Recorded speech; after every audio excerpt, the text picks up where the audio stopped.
Sam Darnold was almost a Denver Bronco. Did the Broncos luck out by him choosing the Vikings over Denver? Is it insulting that he chose the Vikings over Denver? We're going to break all of that down, what it means for the Broncos quarterback situation moving forward. Could there be a quarterback that the Broncos trade for, or they go on the free agent route? And we're also going to get into other free agency news. And on top of that, we're going to do a deep dive into some Brandon Jones, Broncos' new safety film. It is a jam-packed show today on the DNVR Broncos podcast. We got Super Bowl 50 champ Todd Davis, Henry Chisholm, and we've got old friend Kale behind the camera running us today. And of course, Zach Stevens rocking and rolling with you. So let's just start right there, guys. Did the Broncos luck out by Sam Darnold choosing the Vikings over Denver? I think it was a placeholder anyway. I don't know if he was the man for the job, so I don't know if we lucked out, but he probably would have been here for a year or two and not been unforgettable, but he wouldn't have been the man that we need for the long term. He would have been on the carousel. He would have been part of the carousel. Yeah, I think... I think he would have been behind Keenum and Flacco, in front of Brandon Allen, Drew Lock? behind Drew Lock, Behind Drew? Okay. yeah, Behind, so kind of in that Russ? range. Definitely behind Russ. Yeah, I mean, I think Russ has been the best one since Peyton. No, I mean it's not the most impressive accomplishment. But Trevor Siemian has the most wins. Trevor Siemian So does, he'd and be behind Trevor. I think he probably would be. So I mean, you lose Sam Darnold. Oh no, what are you gonna do? I mean, there's like 11 Sam Darnolds still out there. You can go find another. I disagree with that, but we'll talk about that in a second. Yeah, I just have no. I cannot watch Sam Darnold play football. I just can't watch Sam Darnold play football. Well, you literally couldn't watch Sam Darnold play football last year because he was a backup. How crazy is that? And by the way, the chat, some people in the chat owe me an apology. I said Sam Darnold was going to get $10 million a year yesterday. People freaked out on me, were very mean, calling me rude things. What did Sam Darnold just go and do?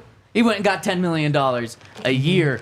But how crazy is this quarterback market? Gardner Minshew, now, he was on the doorstep of making the playoffs last year. He goes out and gets $15 million guaranteed. I believe $12.5 million per year. Sam Darnold played in like half of a meaningless game last year and goes and gets $10 million. Kirk Cousins goes and gets $45 million over 4 years per year. He gets that for 4 years.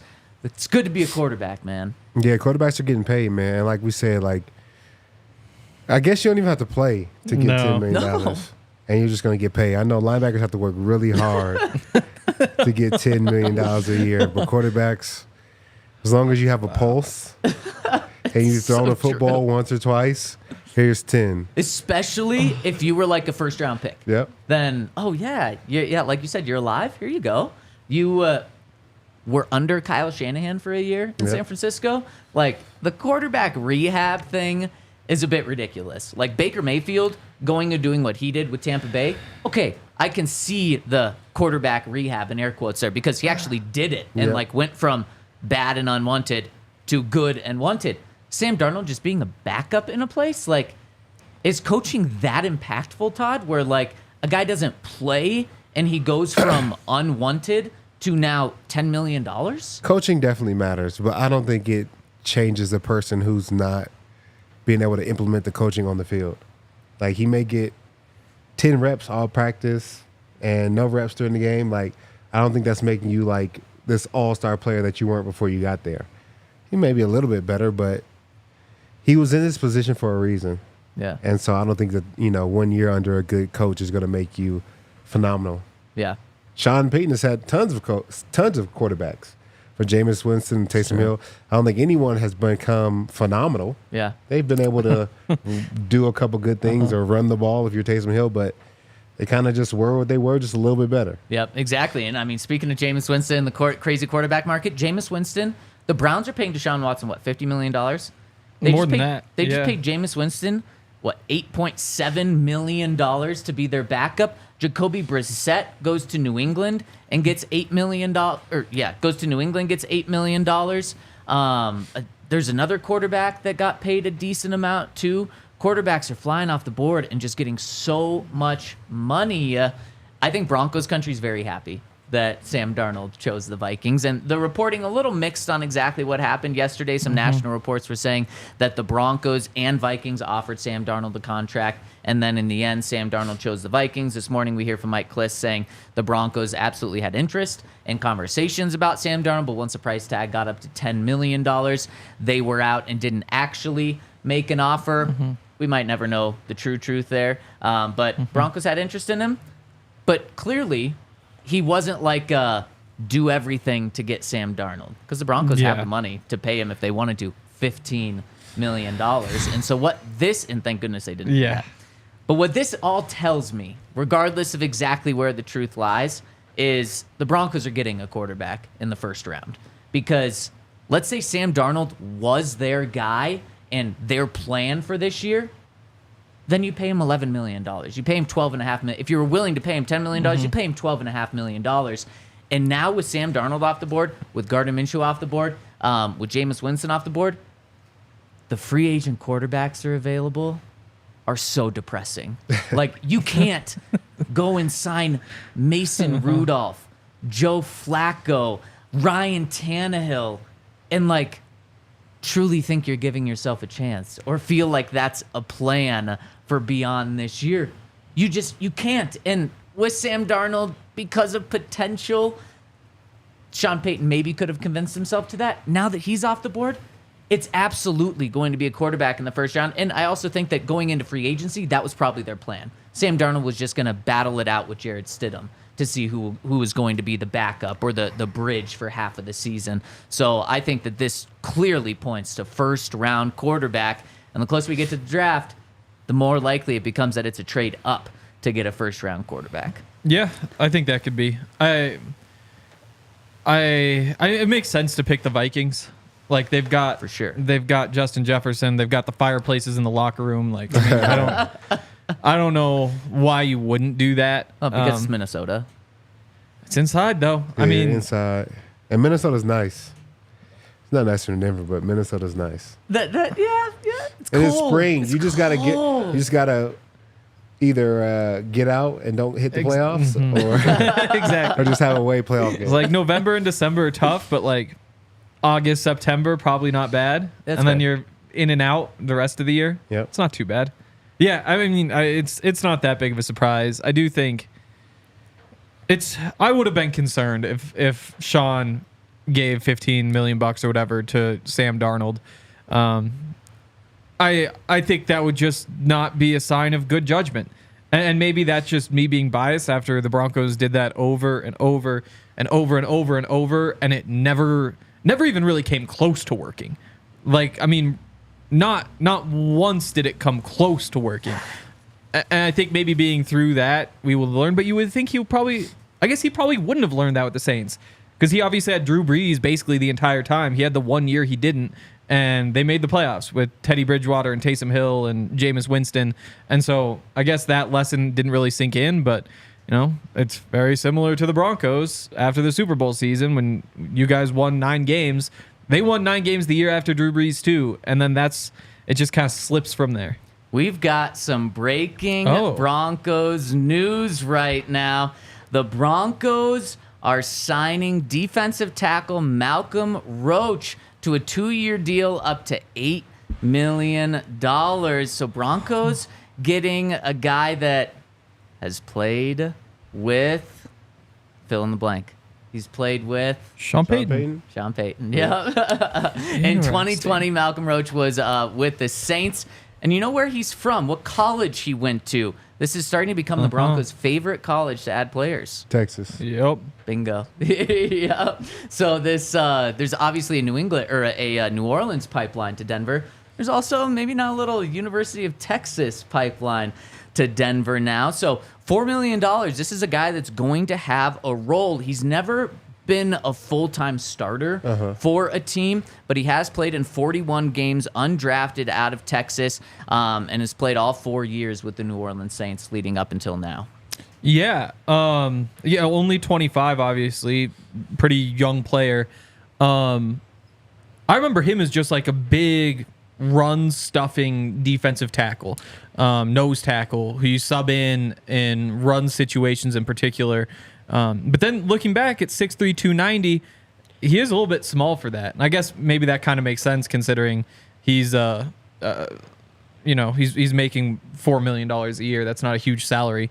But I think that this is probably your Mike Purcell replacement, I would guess, with Mike being, 32, 33 now. The Broncos can bring him back.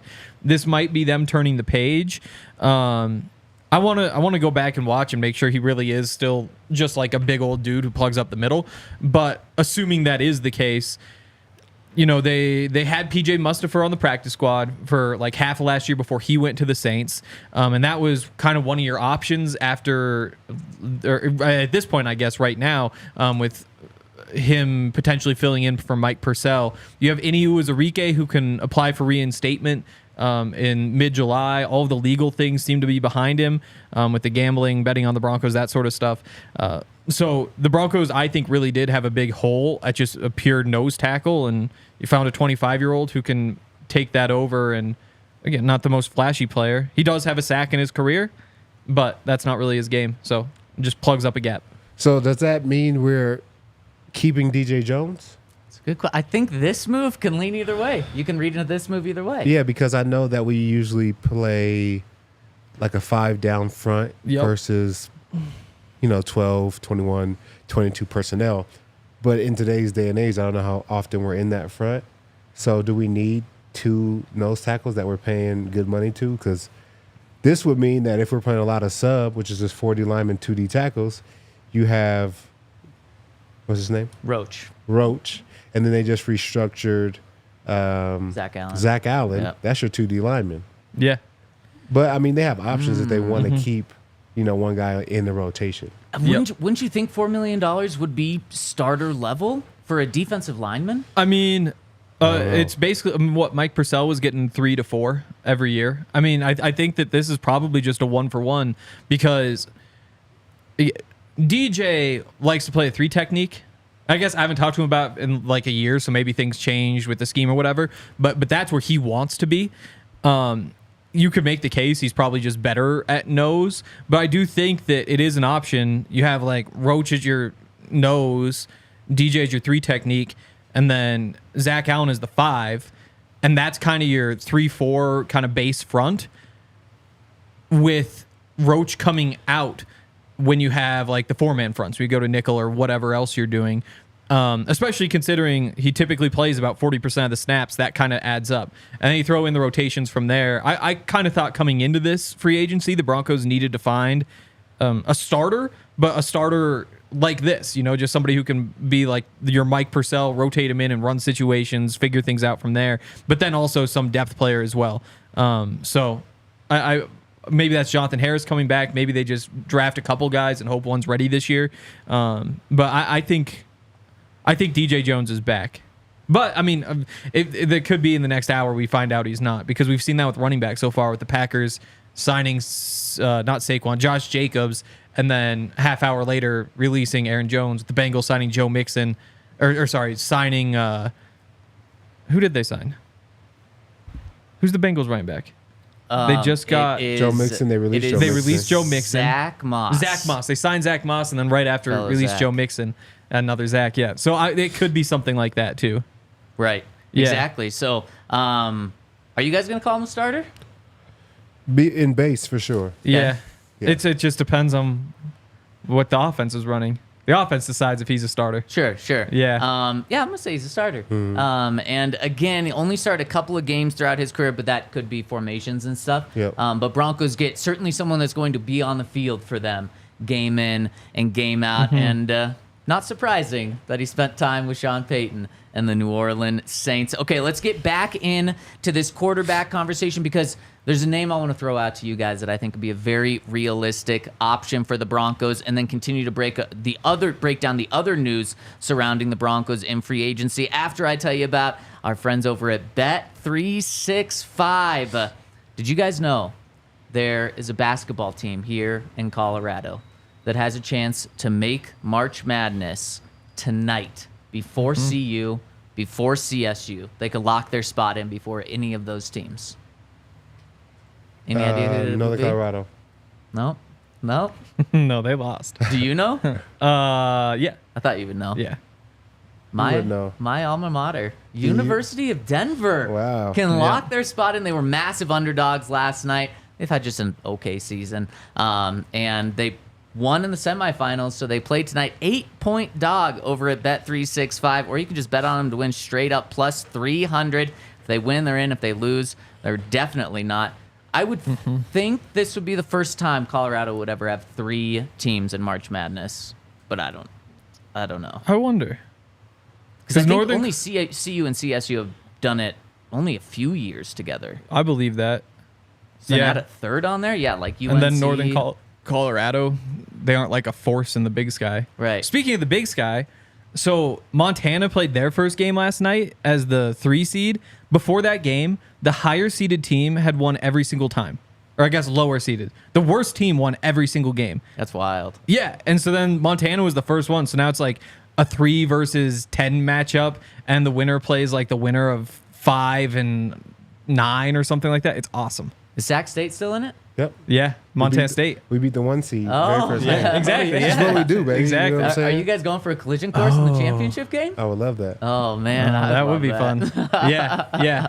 So if you want to get in on the action, check out our friends over at Bet365. Scan the QR code on the screen to download the app, or go to the App Store to download it and use that code DNVR365, where they're going to give you one of 2 offers. Either place a $5 bet and get $150 in bonus bets, or they have a first bet safety net offer by placing up to a bet over up to $1,000. And if your qualifying bet loses, you receive that amount matched in bonus bets. So check them out. Must be 21 and older, physically located in Colorado. Please gamble responsibly. If you or someone you know has a gambling problem, once help, call or text 1-800-GAMBLER. And shout out to our friends over at Coors Light, the only beer that is made to chill. And since they've become our sponsors, I've been drinking a lot more Coors Light. And I will tell you, it helps me relax, refresh, and reset after a long day at work, zipping and running around, doing different things, making sure that we're covering all the best news from the Broncos and around the league. So when I need to chill after a long day, I definitely grab some Coors Light. And if you want Coors Light, you can get it delivered straight to your door with Instacart by going to CoorsLight.com/DNVR. And remember to celebrate responsibly. Coors Brewing Company, Golden, Colorado. All right, so there was one more quarterback signing that I forgot, but I think it's going to impact the Broncos the most out of any of them, potentially. Marcus Mariota signed, an $8 million? Another big contract for a backup to be the quarterback with the Washington Commanders. Are the Commanders picking a quarterback at 2? Yes, Like, absolutely, right? for sure. So then that means Sam Howell's gone, right? Yes. Probably. Especially when you're paying Marcus Mariota. $8 million, yep. They have a lot of money. In theory, they could make it like a competition. It gives Don't them some do it. flexibility, but yeah. Don't do it. No, It's got to be Sam Howell. yeah, I would think so. And then you bring Marcus Mariota to be the veteran presence for Yeah. that rookie. Sam Howell, very, very, very likely on the trade block, and I think the Broncos are going to have interest in him. I I think feel like all the quarterbacks you bring up look exactly the same. I think that's kind of a mold potentially. for what Sean They Payton's all looking look for. identical. Yes, yes. Sam Baker, yeah. You know Oh the my biggest God. difference between Mac Jones in there, Yeah. Kirk Cousins, all Sean Payton type of quarterbacks. You know the biggest difference with Sam Howell as opposed to Sam Darnold? He led the played. league in interceptions. They both probably True. did at some point. I guess Yeah. he might But have he also. played. That'd be He my played guess. last year. He played. He did play last year. I guess in the biggest difference in the Broncos' eyes of acquiring these guys, Cheaper. way cheaper. Yeah. $10 million for Sam Darnold. You would have to trade for, or $10 million for Sam Darnold. You would have to trade for Sam Howell, but it'd be one of your 3 fifth-round picks or your 6th-round pick. You're not giving up much for him. But he cost you $900,000. Yeah. $900,000. That is doable. And that's one where it's like, sure, just add him to the roster. We're still going to draft a rookie in the first round and use a top pick on him. But he and Jarrett Stidham can fight for that backup spot. And you know what? I guess if you want to look at upside with Sam Howell, with how he looked against the Broncos, he looked pretty good this past year Yeah. in that second half. There's upside there. To me, this is one that I think I know the Broncos are going to have some interest in. Yeah, they can. I don't. I mean, so Russell Wilson got sacked 45 times last year. Sam Howell got sacked 65 times. Whew. Remember how terrible that was watching him every single time? And then you get, like I said, led the NFL in interceptions. I mean, everybody remembers the game against the Broncos. Yes, he looked good in that game. In the other games, he was 3-13. So let's. I mean, please no. Like I guess you bring him in, he's the backup. What's the downside to bringing him in? You could use that 5th round pick on a guy who could potentially be like a rotational backup defensive lineman, and I think that's more valuable than Sam Howell. Wow. I'm kind of over it with these guys. Wow. Yeah. I think Sam Howell fits what Sean Payton's looking for. He's looking for sacks and interceptions. Yeah, exactly. Yeah. Win from the pocket.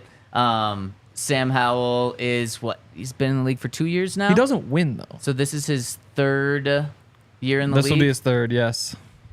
As much as you guys hate hearing it, the NFL loves potential. Yep. And Sam Howell had the potential to be the #1 overall pick in a draft before he went back to college. So And did then Spencer his Rattler. draft spec. Spencer Exactly. Rattler was actually generally above him in that. Yeah. Yeah. And Spencer Rattler, maybe a hot name. Could Rising be. up boards, not a 1st-round pick, but wouldn't be shocked to see him go in the 2nd or 3rd round pick. Yeah. So Henry's totally out. If on Michael Sam Howell. Penix is supposed to go in the 2nd round, how the hell is Spencer Rattler going in the same round?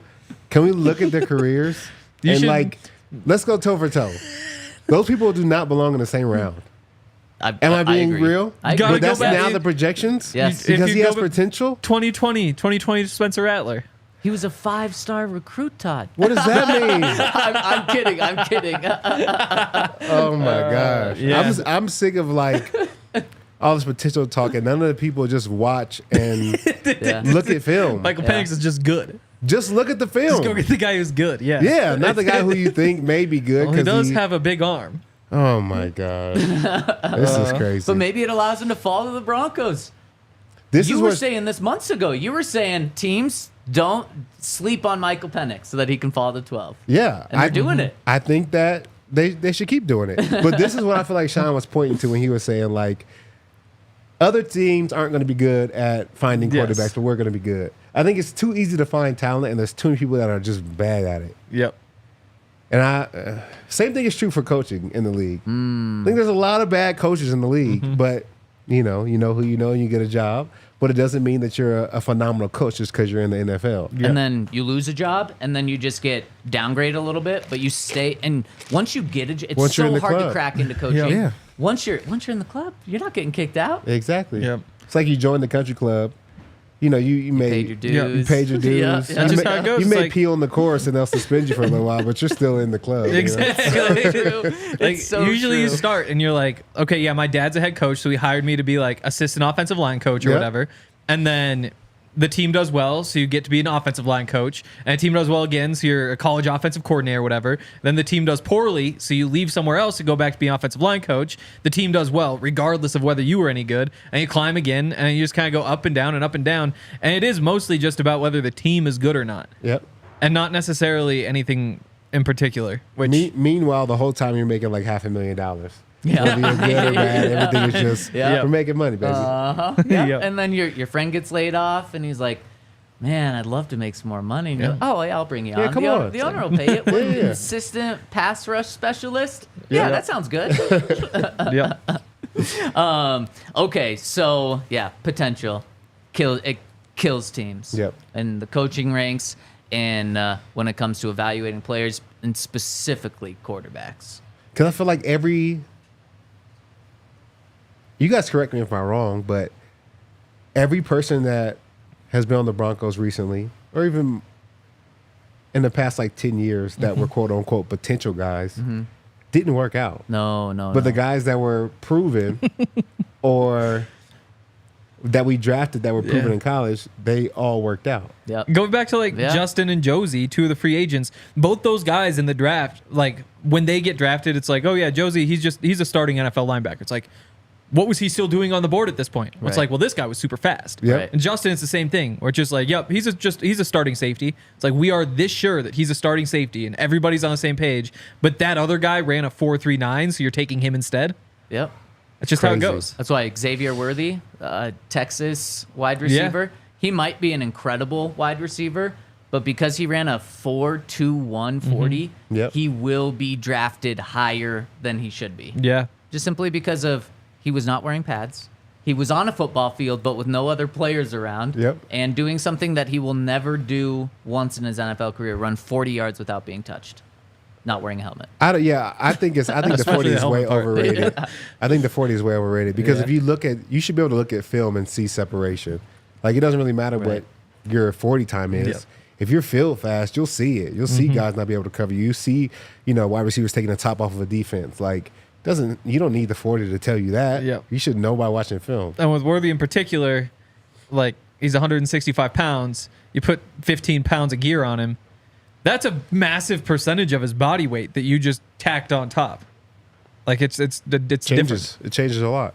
Speaking of potential, I want to get into some other Broncos news, but I have to ask you guys about Brian Burns. I feel like he is one of the non-quarterbacks that everyone has pointed to for so long, and it's just potential. It's potential. And he's good, too. Yeah. There's no doubt about that. But I'm blown away what the Giants traded for him.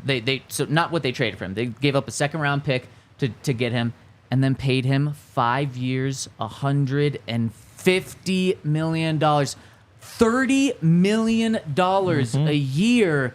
I think Brian Burns is a very good player, but not $30 million. Am I off here?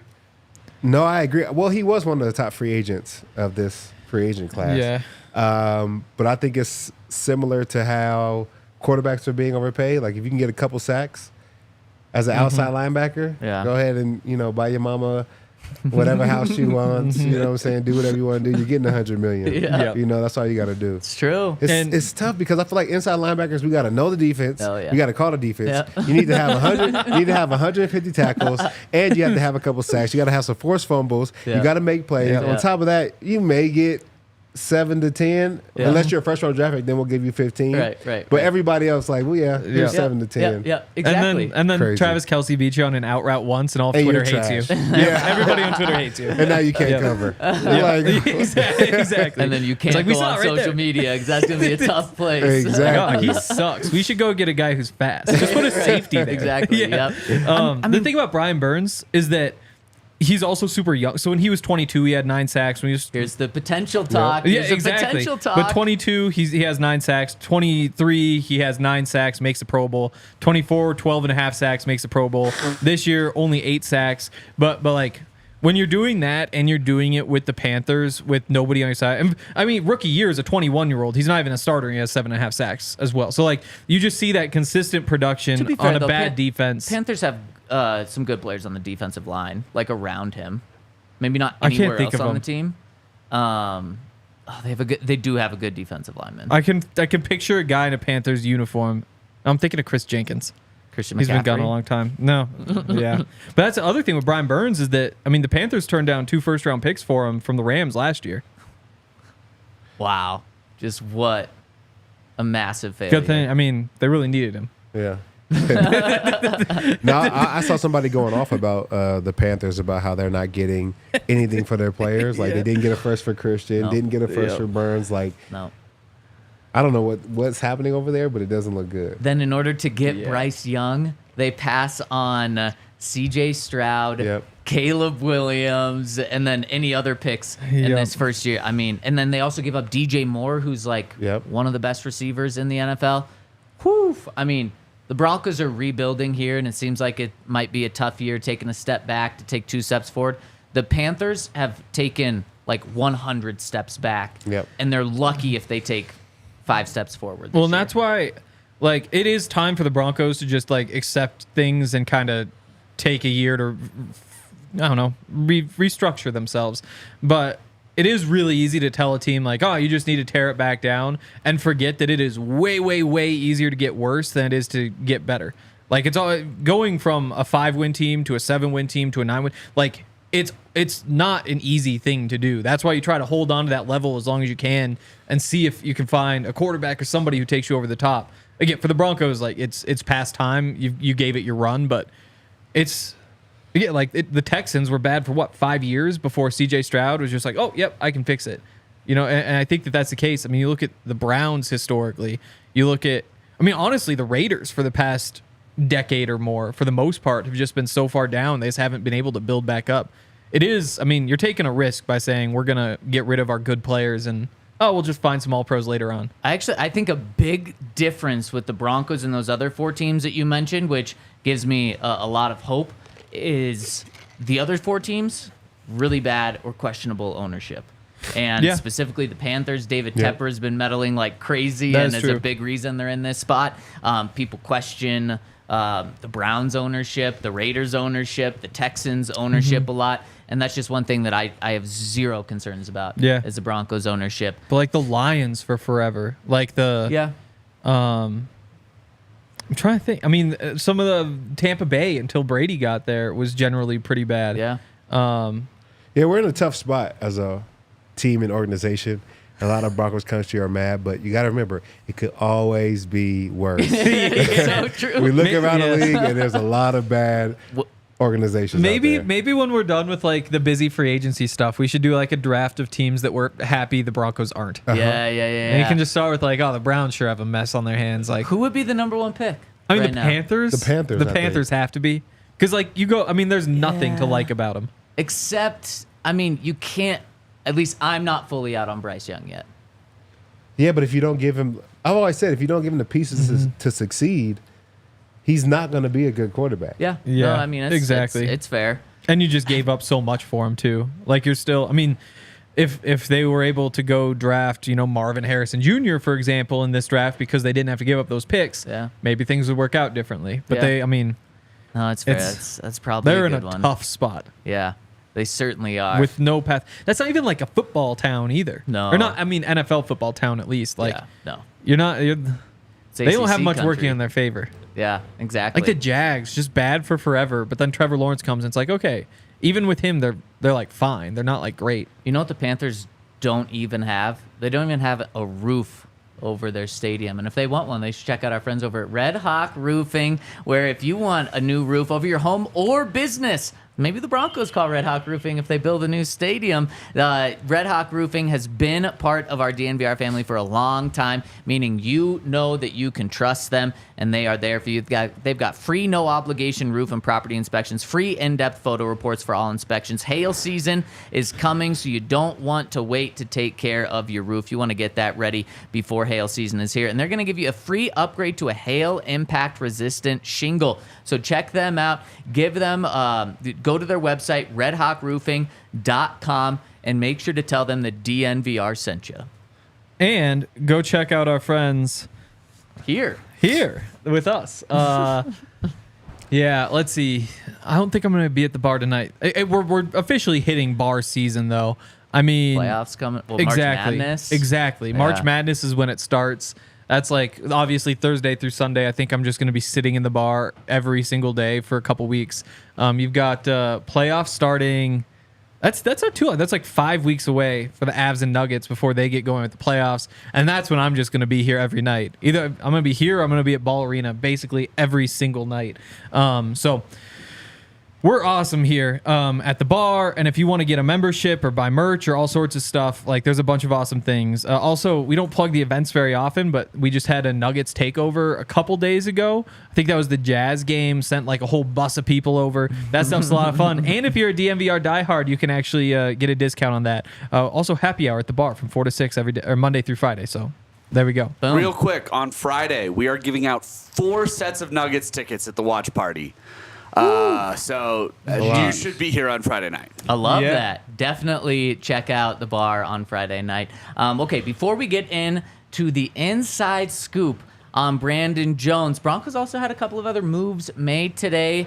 Re-signed fullback Michael Burton, and this one was not on potential. This one was about he's just a damn good football player.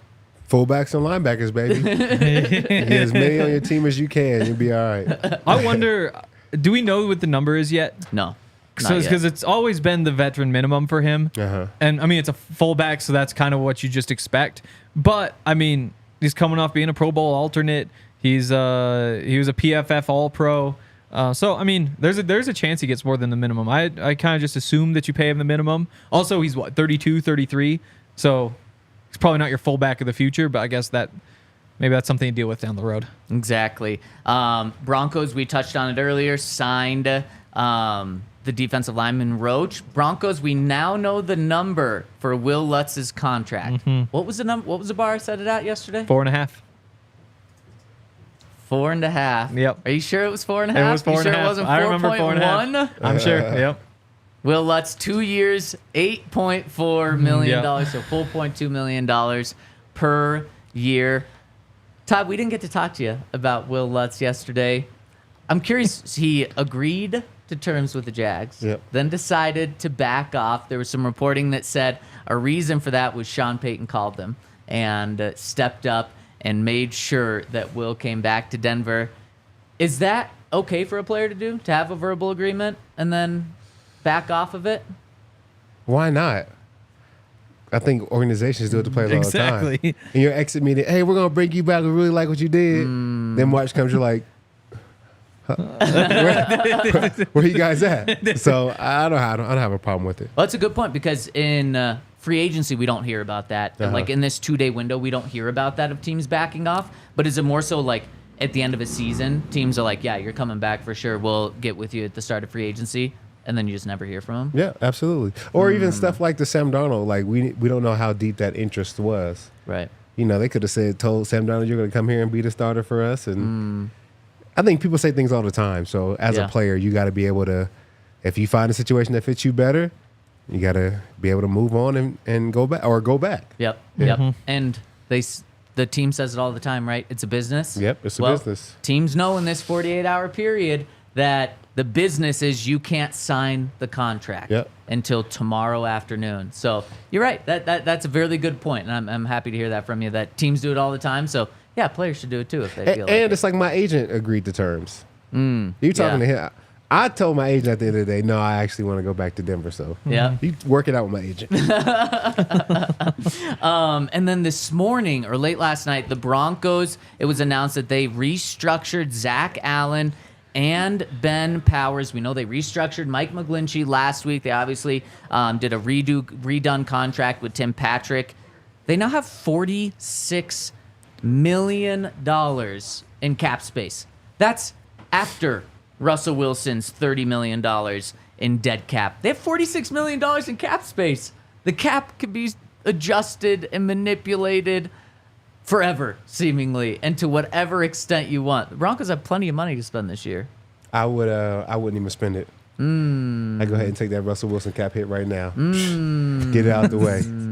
And we're going to find out tomorrow exactly how they're going to take that Russell Wilson cap. They're probably not going to do the full 85, but they could do $50 million. But it's wild. Like, what was it? Last week, were they $40 million over the cap? 20 over. 20 million over? Yep. And they've made a couple of moves, some harsh moves, and they're 46 million over. So they've got plenty of money. Any other notes that you guys... Oh, Broncos just officially announced that they re-signed Wil Lutz. Yeah, just a weird thing with that is that if you were going to use that money to pay some of the Russ bill, why... So like, the way they probably do is taking the big half of the split this year. But if that's the case, why open up space to pay that when you could just keep the same number of amount of space and not make any changes? Just pay, because really, what you're doing is creating a larger budget by pushing that money forward while also creating more expenses, and so it winds up being kind of a net neutral. So it seems like if you were just trying to eat the cap hit, it wouldn't really matter how you slice it. I don't know. Yeah, I see what you're saying. But maybe because you get to... With those guys, you can split it. You're splitting it over like 5 years. But I guess you could probably do that after this season too. I don't know. I wonder what they're doing. Let's dive into that maybe tomorrow. Yeah. But right now, because maybe the Broncos also have something else up their sleeve. Maybe they're going to go spend big money. We'll talk about that. But let's get into the inside scoop, where I'm so pumped to learn about new Broncos safety Brandon Jones. Henry, take us through this. Yeah. Should start by saying, so he was a starter in 2021 and 2022, tore his ACL about halfway through the 2022 season. And then this year, the starters were Deshaun Elliott and Javon Holland. They both got hurt a few times. when that was the case, Brandon Jones became the starter in their place. That was for 6 games in the regular season. The rest of the time he rotated in as like the third safety. He mostly played deep with those guys moving up to nickel or dimeback or whatever. Also, Javon Holland was hurt for the wild card game against the Chiefs, and Brandon Jones got that start. And so almost all of them are just clips from that game, just because I figured it's a start, it's against a division rival, and it's also the most recent game he played. So this first little batch here is just going to be him against Travis Kelce, because I feel like that's kind of a fun starting point. That's him right there. Of course, you went with Chiefs film. People on the internet said that as well. This guy goes in motion over here. There he is going across. And then you can actually see he's pointing out like he wants this switch so that he can take Kelce, and I believe he takes the tight end as he gets over there. Basically, the entire game, Brandon was the one starting all the communication. Like, this one's kind of like an obvious one because it's him calling the switch with the guy coming. But basically every play, Brandon was the guy, despite not being the full-time starter, who was like saying, you do this, we're switching. And occasionally it didn't work. There was one play where Travis Kelce came free because another guy just wasn't listening and just tried to run right across. But I thought that was interesting that he's kind of like an over-communicator, which is a good thing. I think it kind of shows that he feels good about where he is in the system. Yeah, here's just man coverage. Just trails right across. Again, just like easy little cover there. This time, this one doesn't go so well. So here's Kelce. Here's Brandon. And so again, this is the Vic Fangio defense. And so there's a lot of late rotations. Keep those safeties up. Try to confuse the offense. Don't let them see what's coming. So it kind of looks like this could be man. Turns out, though, this guy's just going to blitz. And so it's man right here with Jones and Kelce. Guess what? The Chiefs see that one coming.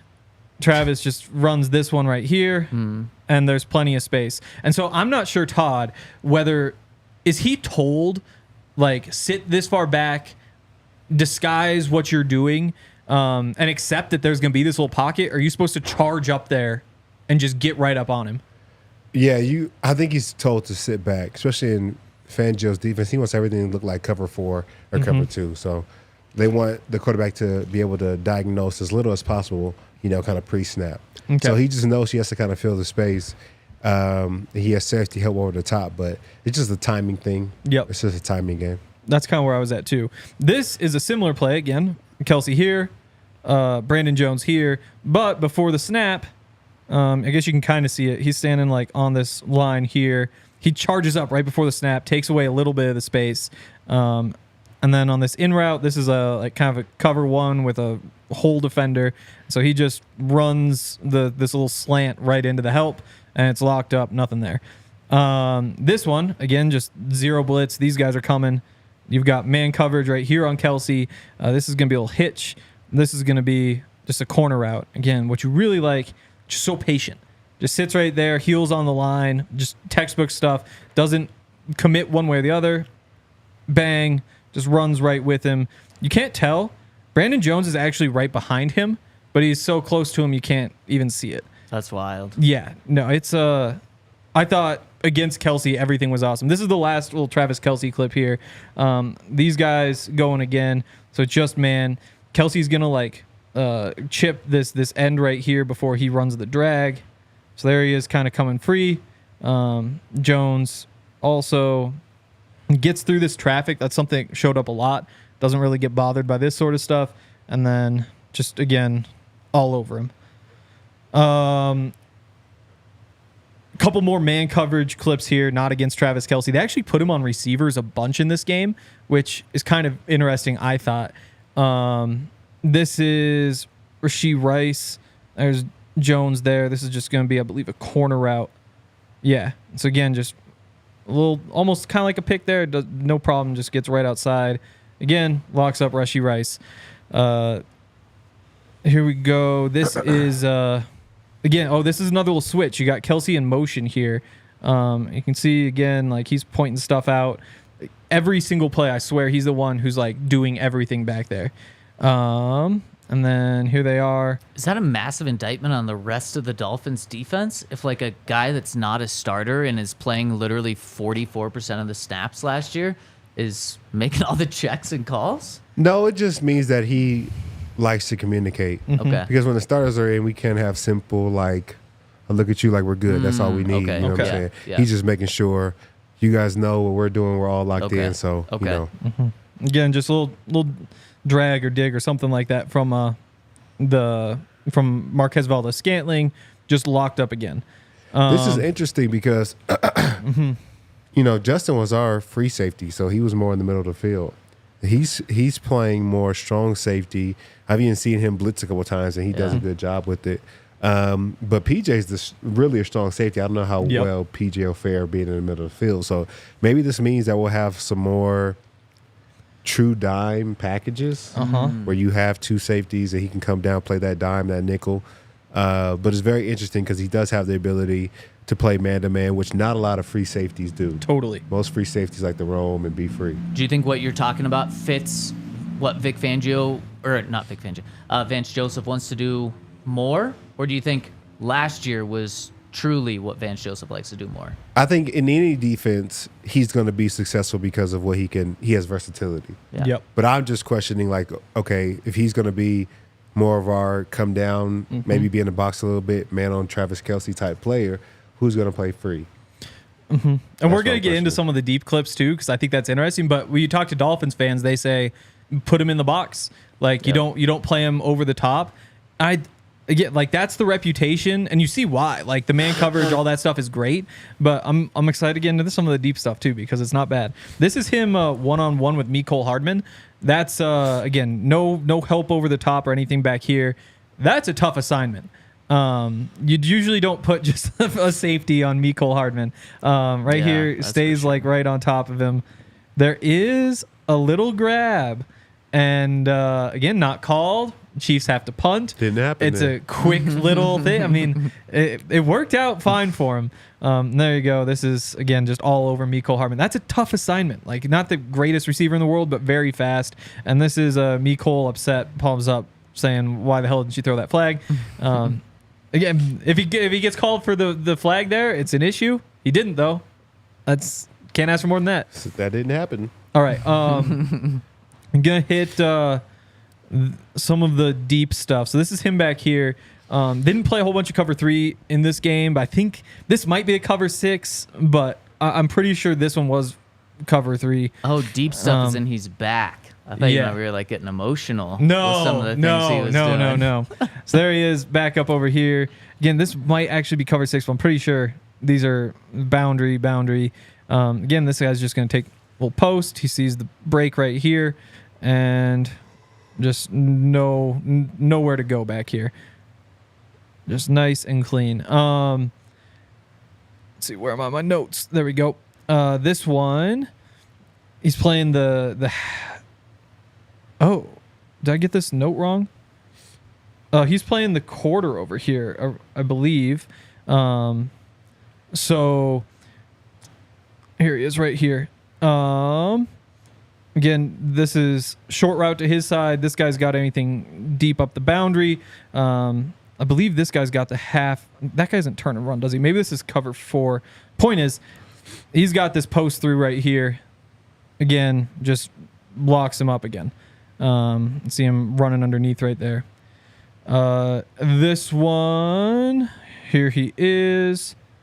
We've got quarter. He's got this half. Corner does a good job, reroutes the receiver inside, so he has to go up through here. Kind of helps him out. I'm not sure if he should be flipping his hips right there. And so now he comes back out to take this deep route up this side. In this cover 6, I'm not sure if he's supposed to turn his hips inside since this is his responsibility. But again, like it gets funneled inside. It's covered perfectly. Do you have any thoughts there, Todd? No, I think it is cover 6. You got the cloud corner. Force him inside what he's supposed to do. So he should be sitting over top of this unless the corner messed up and didn't do the right job. Okay. And again, like no problem, runs right with him. That's once again does not get the ball thrown his way. A lot of these are a little bit repetitive, but that's kind of the point, is that there just weren't really any mistakes here. Let's see. I love it. I mean, that's huge. For me, he kind of reminds me, not necessarily the exact type of player, but when you look and you see, like, why did he play 44% of the defensive snaps last year? Isn't that a big concern? Only 6 starts last year. The year before, he had played in 76% of the defensive snaps, and that's a career high for him. When I look and try to just understand why the Broncos paid him a good chunk of change, I just keep going back to Darian Stewart, Todd, your former teammate. Darian Stewart was this exact same position for the first 6 years of his career, went to the Ravens for 1 year, and that's when he became the full-time starter. And this is what this reminds me of. Then, of course, the Broncos signed Darian, and he is just a staple on the defense, and actually kind of in play style too. Darian hit definitely a lot harder than Brandon Jones does, but in terms of being able to play in the box and be an effective cover safety, but then also blitz. 8 sacks in 4 seasons, that's a ton for a guy that's not playing every single down from the safety spot. So I think he's very versatile, something that you've touched on, Henry. But that's what I'm thinking, is maybe a little Darian Stewart here. Yeah. I'm cool with that. Yeah, that'd be very cool. Two more in coverage. This one, I believe this is him. Let me double check. Oh, no. This one's him. This is going to be kind of a deep post. This guy goes deep. Again, this is cover 4. He's got him all the way up the boundary. Let's see, he's breaking there. Again, just nowhere to go. He is covered. Running with him there. Last one, kind of a similar play. He's right here. You're going to get a little post corner here. He's coming up right there. Faking the post. Bang. Breaks on it, runs right with him to the corner. There was basically no flaw that I found in deep coverage, which again, the reputation is that he's like a box guy, and you see what he does in man coverage and as a blitzer, which we're going to get to in a second. You have to love that, but I do think he has the ability to play deep too. At least in this game, I didn't find any reason why he wouldn't be able to. So the Broncos paid him 3 years, $20 million with the chance to get up to $22.5 million. But effectively, it boils down to a 2-year deal just shy of $14 million. So essentially 2 years, $14 million with the way the guarantees work out. And as we know, in the NFL, you can only look at the guaranteed years and count that as the real contract. After what you guys have seen and know about him, is that about the right price for him? Did they overpay? Did they get a deal? What do you expect from him in terms of the value?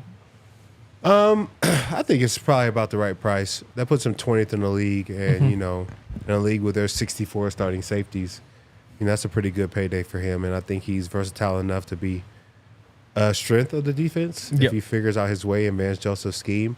So I think it's right on par with kind of what he's done so far, and him not being a full-time starter. I think if he had this production,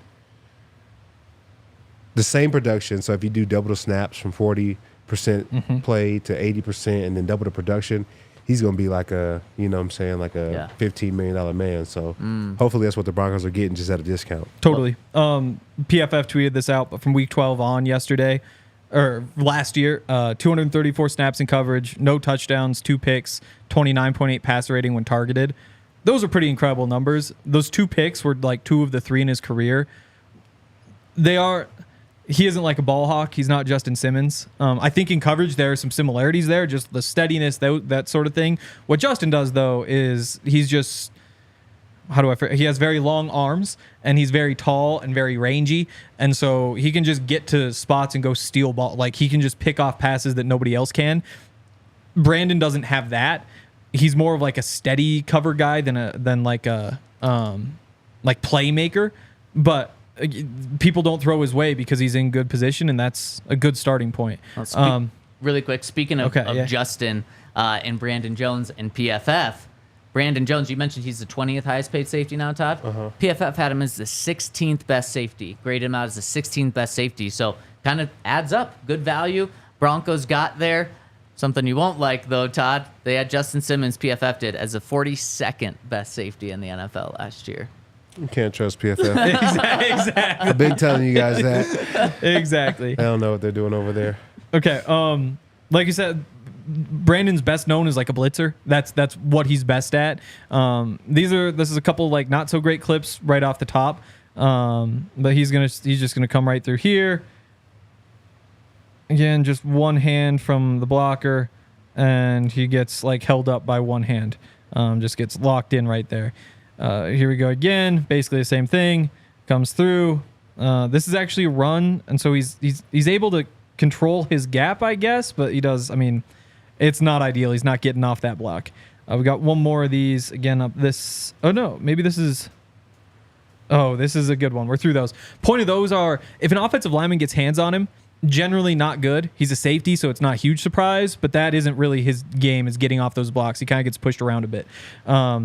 This is why people love him as a blitzer, though, because he attacks this gap right here. Here he comes. The bend and the dip right there, it's almost like edge rusher type stuff to get that low, get by this guard, and then gets to Patrick Mahomes right back there. Here's another one coming from the other side. Again, just dips past this guy. You can't see him. That's Mahomes right there. That's Brandon Jones right underneath him, who just took him out, forced an incompletion. He didn't get any sacks in this game, but he actually he had 5 sacks in I think it was his first season as a starter, which is a crazy number for a defensive back. He actually led all defensive backs in the NFL in quarterback pressures as well. This is the exciting part. So see here, 7:40 on the clock. At 7:39 on the clock, he's sacking Mac Jones. He is so fast around this edge. It's pretty crazy.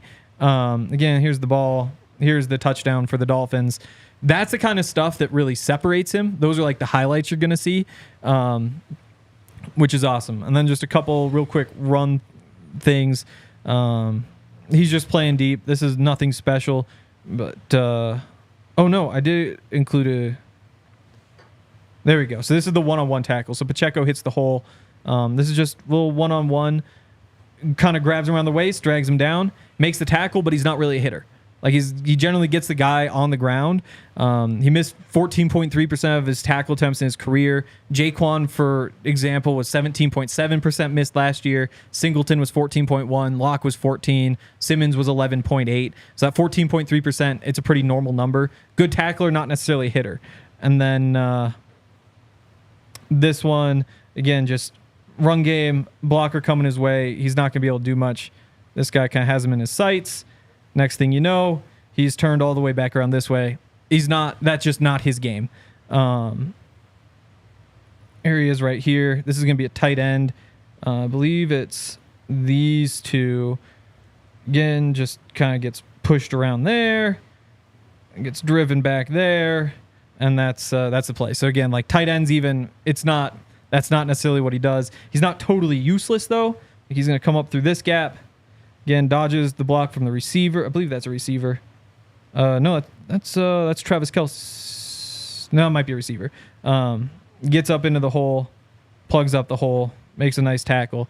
So again, he's not like useless, but as like a box defender, he isn't like anything special against the run. He doesn't really get off of blocks particularly well, but he's a good blitzer. He can play man coverage against just about everybody, and he's good deep too. So you can move him around, play him a bunch of different ways, and like again for $7 million.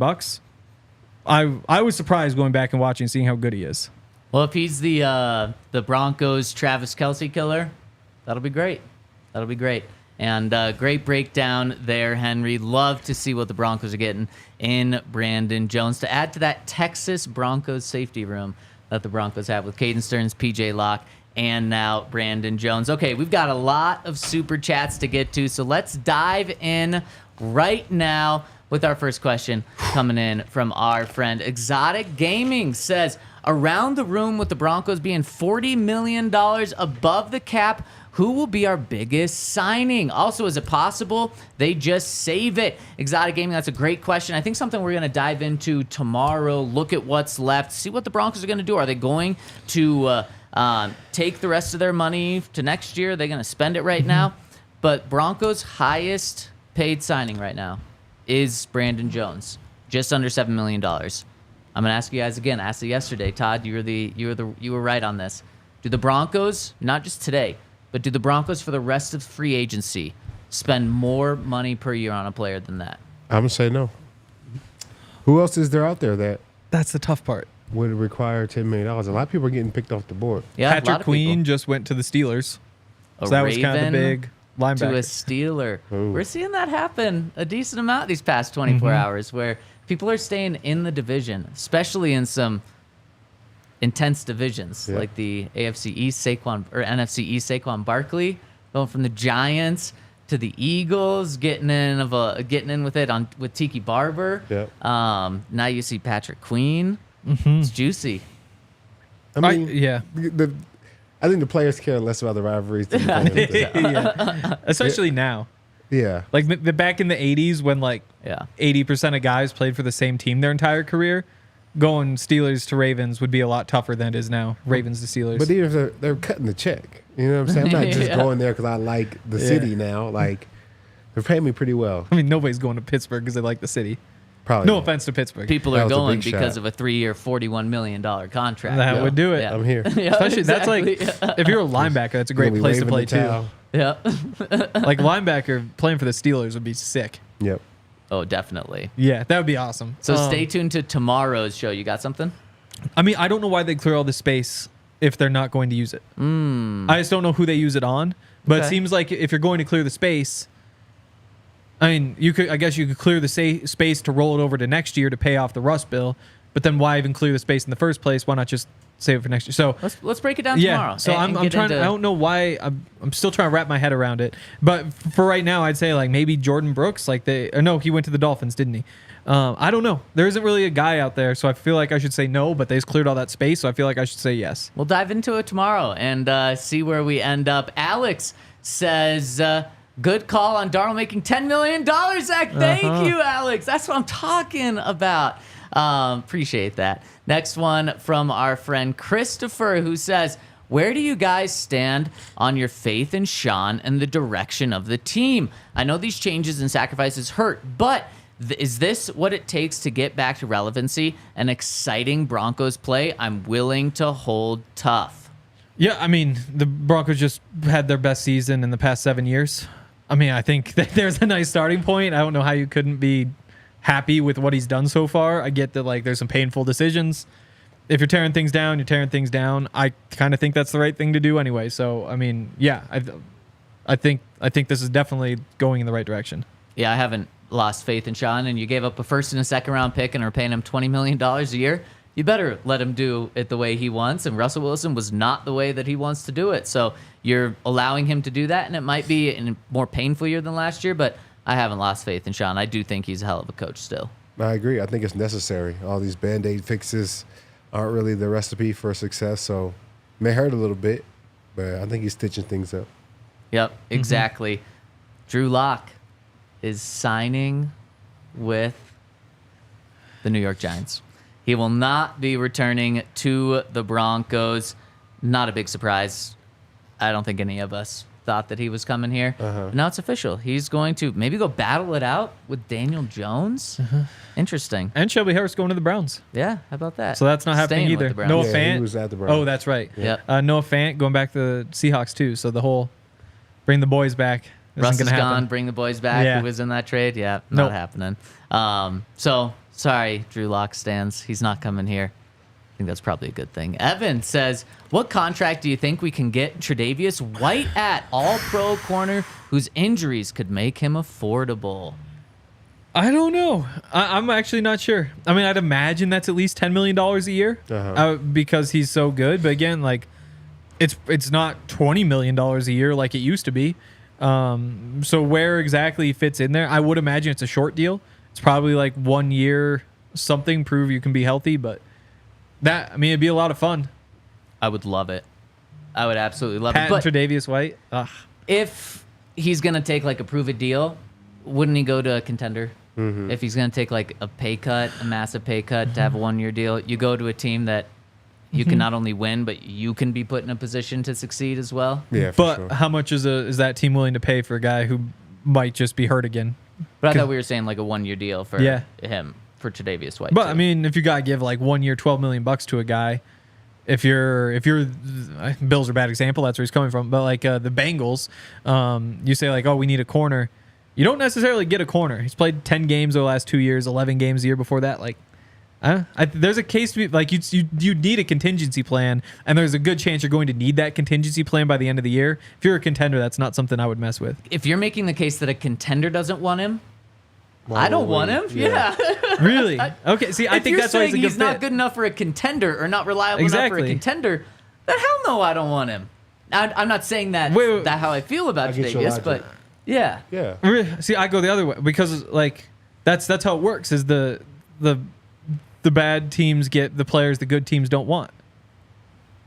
Not always. And why would you? I mean, but for the most part, like, but why would you not want the players that the good teams don't want? wait, what? Why Why would would- you want the players that good teams don't want? Well, because that's just what happens. Like you don't if if you get the same offer from every team, you're going to take the one from the good team, and so that means that more often than not, the worst team's getting the worst players. The point is, if You're you're saying he's good. yeah, but he's not trustworthy. Like the Broncos don't need somebody trustworthy. They need to bring in a guy, and like if it works out, then you've got him in the building. You can keep him. Like if he gets hurt in Denver, it's no big deal. That's just the bottom line because they're probably going to lose anyway. What a If he- loser's mentality. You were the one saying the Broncos can't have this loser's No, mentality. Now you're like, it doesn't that's matter why, if that's players why I was get hurt, pushing they for like suck. Mekhi Becton, Javon Kinlaw. Get like the risky guys, see if they pan out because you might actually get something. Those are risks that good teams can't afford to make because they need to make safer bets so that they can have good teams. But good old potential, huh? Yeah, exactly. I mean, the potential to not be hurt is different. I mean, he's an all-pro. Oh, Evan, great question. It just hurt my brain trying to wrap that answer around. Next one from Rashawn said, I know it won't happen, but Patrick Queen would be a perfect piece to continue to build around. Also try and snag White or Adoree Jackson for a discount. Well, you were spot on with Patrick Queen because minutes after you dropped that super chat, he signs with the Pittsburgh Steelers. And let's talk about more names tomorrow on the show, just about guys that are in the second, third wave of free agency that they can sign. Next one. Oh, another one from our guy. He says, thank God for these trash quarterbacks getting snagged. That's every Amen. single time one of them goes, I'm like, oh, thank God. Like when Gardner Minshew goes off the board, it's like, oh, thank you. Like when Sam Darnold, same thing. Oh, good. The good thing that happened. Tyrod Taylor, I actually kind of like him better than the others, but like, and when you see him go, you're like, oh, it's one more that's not going to Denver. Thank you. So along those lines, pulse check for both of you. Mason Rudolph. Just thank why? you. Yeah. Just why? I'm right there with you guys. Just But why? I kind of want him to go somewhere else. 'Cause Uh-huh. a little worried about that one.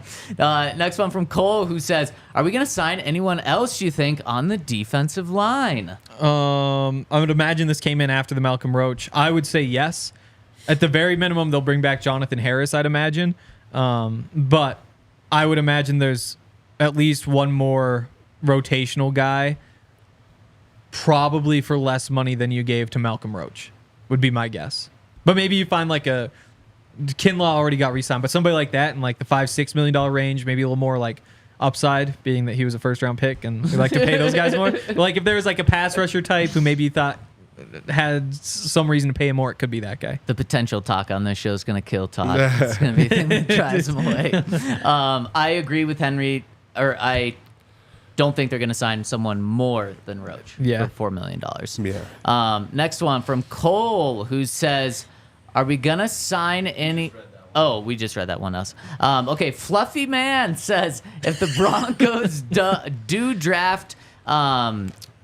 J.J. McCarthy, should the Broncos try to get Roman Wilson or an above-average wide receiver in free agency? Yeah, it'd be awesome. I mean, he and Roman Wilson have a connection, and if you get Michael Penix, you've got a whole bunch of options. I guess Odunze probably isn't an option, but McMillan, Jalen Polk, like either one of those guys in like the third round would be awesome to just have instant chemistry. Bo Nix, I guess Troy Franklin's probably off the board, but I love the idea of giving a rookie quarterback a receiver he's used to. It's not the exact same thing, but Joe Burrow, Jamar Chase. Yeah, I mean, it's a year apart, but having that chemistry is incredible. Yeah. Worked Yeah. immediately. Yeah. All right, next one from Bryden says, do you guys see us trading up in the draft to get quarterback? And if so, what pick and player the more we get the closer we get to the draft, I should say, the more I'm hearing and just national speculation is J.J. McCarthy could go 4 or 5. A team could trade up to 4 or 5 to take J.J. McCarthy. And it's not just 4 quarterbacks in the first 10 picks, it's 4 quarterbacks in the first 5 picks. I don't know if it's going to work. So far, the Broncos have avoided doing pretty much anything that pisses me off, which is pretty cool at this point. Like, usually there's something by now where it's like, what the hell are you doing? Darnold would have been that. Simmons thing is kind of right there too, I guess. But for the most part, they've avoided it. So That would do it. That would do it. If you trade up to number 5 to go get a quarterback, like, unless it's Jaden Daniels, Caleb Williams, no, that I would not enjoy that. But we made it this far. I would enjoy it, and I do think they'll trade up. Probably not to 4 or 5, but maybe to 8 or something like that. Yeah. Maybe it's a Bo Nix, and then there's 5 quarterbacks in the first 10 picks. Next, I don't think there's gonna be a lot of potential talk with Bo Nix. I think he's more of like he's ready to go right now because he's played 6 seasons in college. 2019, 7? I think. 6? Woo. So yeah. A lot. 303 Miami Broncos says, love what you do at the DNVR. We appreciate Yeah, you. we love what you do in 305. Miami. Yeah, absolutely. Repping the Broncos out in Miami. Is that it, Kale? That is it. All right, we hit all of the super chats. So much to get into today. We're going to have a loaded show to get into tomorrow as well. There we go. Get ready tomorrow, 11 a.m. We will see you. Hit us with a thumbs up on your way out. We really appreciate everyone rolling with us today. We all silly like the mayor.